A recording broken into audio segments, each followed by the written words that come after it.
नमस्कार, news state देख रहे हैं आप और खबर 11 बजे लेकर मैं आपके साथ आशीष पांडे। लखनऊ से इस वक्त की बड़ी खबर का एसपी नेता अनुराग भदौरिया की संपत्ति पर मुश्किलें जो उनकी बढ़ती हुई नजर आ रही है। लखनऊ पुलिस ने नोटिस चस्पा किया। हजरतगंज स्थित आवास की कुर्की का नोटिस चस्पा किया गया। अनुराग भदौरिया ने अमर्यादित टिप्पणी की थी, जिसके बाद में कार्रवाई सीएम योगी के गुरु पर अमर्यादित टिप्पणी की थी।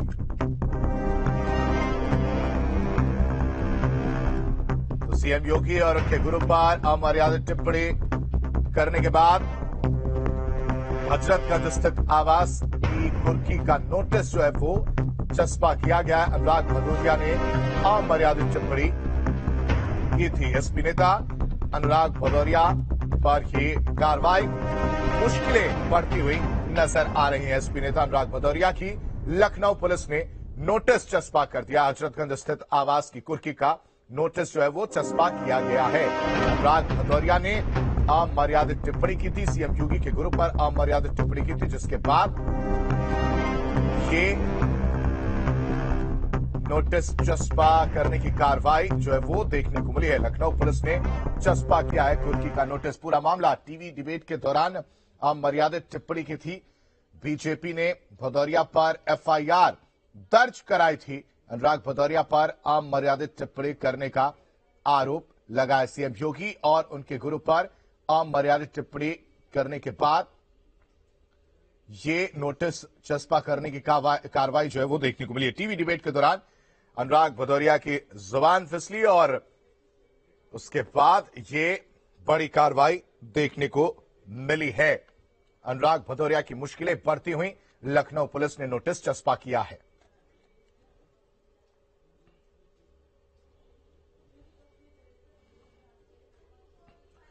तो अनुराग भदौरिया की मुश्किलें बढ़ी हैं। बीजेपी ने भदौरिया पर एफआईआर दर्ज कराई। दरअसल ये पूरा मामला टीवी डिबेट के दौरान का है, जब अनुराग भदौरिया ने मुख्यमंत्री योगी आदित्यनाथ और उनके गुरु पर अमर्यादित टिप्पणी की थी और इस अमर्यादित टिप्पणी के बाद बीजेपी हरकत में आई।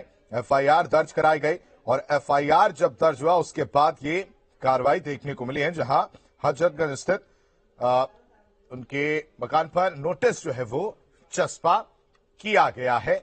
कुर्की का नोटिस जो है वो चस्पा किया गया है। हजरतगंज स्थित आवास पर कुर्की का नोटिस चस्पा किया गया है। भदौरिया ने अमर्यादित टिप्पणी की थी।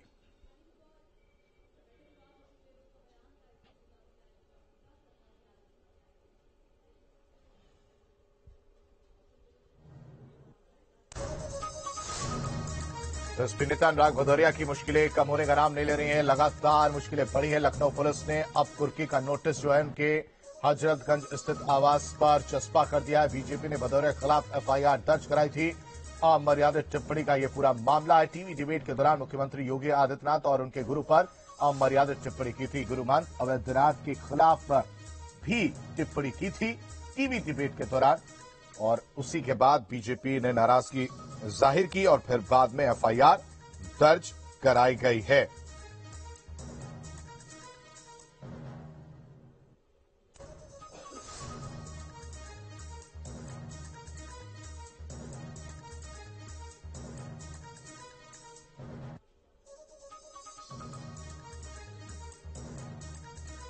तो पूरा मामला हम आपको बता रहे हैं कि समाजवादी पार्टी के प्रवक्ता नेता अनुराग भदौरिया की लगातार मुश्किलें बढ़ती जा रही है। एफआईआर दर्ज होने के बाद उनके घर पर हजरतगंज पुलिस ने कुर्की का नोटिस चस्पा कर दिया है। कुर्की का नोटिस अनुराग भदौरिया के इंदिरा नगर ब्लॉक स्थित घर पर भी बताया जा रहा है, जो चस्पा किया गया है। हजरतगंज के आसपास चस्पा की गई नोटिस में कहा गया कि भदौरिया अगर हाजिर नहीं होते हैं तो उनकी संपत्ति कुर्क कर ली जाएगी। ये अनुराग भदौरिया ने योगी आदित्यनाथ और उनके गुरु पर टिप्पणी जो है अमर्यादित टिप्पणी की थी, जिसके बाद ये चस्पा किया गया है। कुर्की का नोटिस जो है चस्पा किया गया है। अनुराग भदौरिया की अमर्यादित टिप्पणी से बीजेपी कार्यकर्ताओं में खासा नाराजगी, खासा रोष जो है वो देखने को मिला था और राजधानी लखनऊ के हजरतगंज थाने में बीजेपी ने एफआईआर दर्ज करवाई है। भदौरिया के खिलाफ पुलिस ने आईपीसी की धारा 153A, 295A, 298, 504 और 505 के तहत मामला जो है वो दर्ज किया है। और इस घर पर ज्यादा अपडेट के साथ, ज्यादा जानकारी के साथ निखिल हमारे साथ जुड़ चुके हैं। निखिल का रुख करते हैं। निखिल, सबसे पहले ये पूरा मामला जरा हमारे दर्शकों को समझाइए और अब तक इसमें जो कार्रवाई है वो क्या निकल कर सामने है, क्या कुछ कार्रवाई आगे जो है वो देखने को मिल सकती है, जरा बताइए। देखिए, कुछ दिनों पहले टीवी डिबेट के दौरान अनुराग भदौरिया ने मुख्यमंत्री योगी आदित्यनाथ और उनके गुरु को लेकर एक टिप्पणी की थी, जिस पर भारतीय जनता पार्टी के लोगों को आपत्ति थी और भारतीय जनता पार्टी के प्रवक्ता हीरो वाजपेयी ने इस पूरे मामले में हजरतगंज कोतवाली में मुकदमा दर्ज कराया था। धार्मिक भावनाओं को भड़काने के साथ ही कई गंभीर धाराओं में मुकदमा लिखा गया था। तब से अनुराग भदौरिया को पुलिस लगातार बुला रही थी, संपर्क करने की कोशिश कर रही थी। पुलिस उनका बयान दर्ज करना चाहती थी, लेकिन उनका बयान नहीं दर्ज हो पाया, वो पुलिस के सामने हाजिर नहीं हुए। लिहाजा पुलिस ने इस पूरे मामले में अब जो उनके आधार कार्ड में पता लिखा हुआ था वहां पर नोटिस चस्पा की है कुर्की की कार्रवाई को लेकर कोर्ट की तरफ से।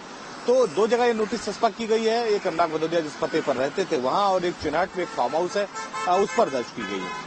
लेकिन जो जिस आवास में वो रहते हैं वो दरअसल उनकी सास सुशीला सरोज का है। आज जब हम वहां पहुंचे हमने बात समझने की कोशिश की कि आखिर नोटिस चस्पा होने के बाद भी अनुराग भदौरिया क्यों हाजिर नहीं हो रहे हैं। तो जो उनकी सास है सुशीला सरोज, जो समाजवादी पार्टी से मंत्री भी रह चुकी हैं, सांसद भी रह चुकी हैं, उन्होंने ये आरोप लगाया कि पुलिस एक तरफा कार्रवाई कर रही है, ये घर उनके नाम पर है, उनके नाम इसकी पूरी रजिस्ट्री है, जिसकी कॉपी भी वो लेकर बाहर आई थी। उन्होंने कहा कि अनुराग भदौरिया के अगर कोई खिलाफ कोई कार्रवाई करनी है तो अनुराग भदौरिया खिलाफ की जानी चाहिए। उनके मकान को कुर्क करने का आखिर पुलिस को कहां से अधिकार है, तो इसको लेकर वो कोर्ट भी जाएंगी। तो पुलिस लगातार अनुराग भदौरिया पर जो है दबाव बना रही को अपना बयान दर्ज कराएं। अनुराग भदौरिया हाजिर नहीं हो रहे। मामला चूंकि मुख्यमंत्री उनके गुरु पर जो है मर्यादित टिप्पणी को लेकर था, लिहाजा ये मामला धीरे धीरे तूल पकड़ता जा रहा है। जी निखिल, जरा ये भी समझाएगा कि ये तो पक्ष हो गया उनकी सास का, अनुराग भदौरिया का ये भी सुनने में आया कि शायद वीडियो जारी कर वो माफी भी मांग चुके हैं। अनुराग भदौरिया की तरफ से क्या कुछ कहा गया है? देखिए, अनुराग भदौरिया ने जो वीडियो जारी किया था जिसमें उन्होंने माफी मांगी तो उनके खिलाफ जब मुकदमा पंजीकृत हुआ था उसके लगभग एक सप्ताह के बाद उन्होंने उस वीडियो में कहा था कि जो भी उनसे जो है बात निकली है वो एक टंग स्लिप है और उसके लिए उन्हें क्षमा मांग रहे हैं। वो उन्होंने मुख्यमंत्री से भी क्षमा मांगी और भारतीय जनता पार्टी के नेताओं से भी क्षमा मांगी जिन्होंने उनका मुकदमा पंजीकृत कराया। लेकिन उसके बाद भी चूंकि भारतीय जनता पार्टी के प्रवक्ता हीरो वाजपेयी ने ये मुकदमा पंजीकृत कराया है तो वो जो है इस पूरे मामले में वो चाहते हैं कि पुलिस कार्रवाई करे। तो लिहाजा पुलिस ने इस पूरे मामले में चूंकि गंभीर धाराओं में मुकदमा लिखा था तो ऐसे माना जा रहा था अनुराग भदौरिया की गिरफ्तारी तय मानी जा रही। तो अनुराग भदौरिया अभी तो फरार है। पुलिस लगातार उनसे संपर्क करने की कोशिश कर रही थी। मामला चूंकि न्यायालय में पहुंच चुका है तो न्यायालय से पुलिस ने इस पूरे मामले में धारा 80 के तहत एक कार्रवाई कर उनके घर को कुर्क करने का जो है आदेश हासिल किया। तो अब जो तकनीकी बात फंस गई है वो फंस गई है कि जिस घर पर ये नोटिस चस्पा की गई है दरअसल वो आ रहा था निखिल की जिस तरह से आपने बताया कि उनकी सास ये कह रही है कि वो घर उनके नाम से है और वो रजिस्ट्री के पेपर भी दिखा रही हैं। ऐसे में क्या पुलिस पर यह सवाल नहीं उठेगा कि कुर्की की कार्रवाई करने से पहले ये चीजें देखनी चाहिए कि किसके नाम से क्या कौन सा घर है, क्योंकि सास के पास तो पूरा पेपर वो दिखा रही हैं। ऐसे में क्या दूसरे मकान पर भी कुर्की की जो चस्पा की जा सकती है नोटिस? देखिए, जब भी कोई कुर्की का आदेश होता है तो आमतौर पर ये दरअसल जो अक्यूज होता है उस पर दबाव बनाने के लिए कोर्ट की तरफ से किया जाता है कि जो अक्यूज है वो जल्द से जल्द पुलिस के सामने हाजिर हो। तो आमतौर पर पहले भी इस तरह के मामले सामने आए हैं जिसमें रिश्तेदारों के घर पर भी कुर्की के आदेश लगाए गए हैं। अगर जो है कोई जो आरोपी है उसका कोई पता नहीं है, अज्ञात पता है या उसके घर का उसके पास कोई प्रॉपर्टी नहीं है तो उसके रिश्तेदारों के घर पे भी इस तरह के कुर्की के नोटिस लगाए जाते हैं ताकि दबाव बने अपराधी पर, वो जो है कोर्ट में सरेंडर करे या पुलिस के सामने आकर अपना बयान दर्ज करे। तो पुलिस कहीं ना कहीं से एक सेफ साइड जरूर है, लेकिन उनकी जो सास है उनका ये जरूर कहना है कि ये जो भी कार्रवाई करनी चाहिए। लेकिन जल्दी से वक्त कम है, जल्दी से बताया कितने दिन में अनुराग भदौरिया को पेश होना होगा सामने, नहीं तो कुर्की कार्रवाई देखने को मिलेगी? देखिए, अगले 5 दिनों में अगर अनुराग भदौरिया हाजिर नहीं होते हैं तो पुलिस कुर्की की कार्रवाई करेगी। इस तरह का नोटिस उनके घर पर उनके सास सुशीला सरोज है उनके घर पर चस्पा कर दिया गया है। ठीक है निखिल, तमाम जानकारी देने के लिए आपका बेहद शुक्रिया।